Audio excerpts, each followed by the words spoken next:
จ้าสบายดีวันนี้เนาะรอบแรกเขามีกิจกรรมเฮ็ดเนาะก็คือว่ามีกิจกรรมให้เฮ็ดเดี๋ยวเราตามไปเบิ่งกันเลยเนาะ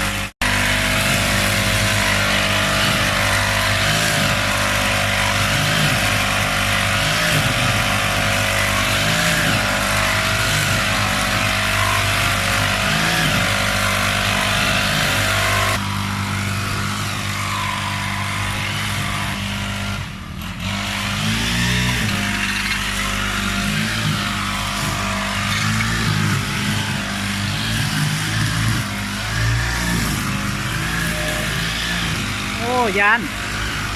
นี่กิจกรรมเราเนาะหญ้ามันหลายเนาะกิจกรรมยามแรง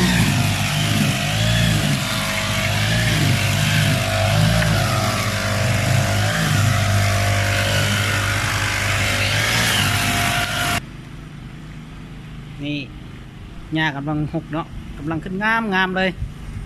เดี๋ยวเราทำกิจกรรมกันมื้อนี้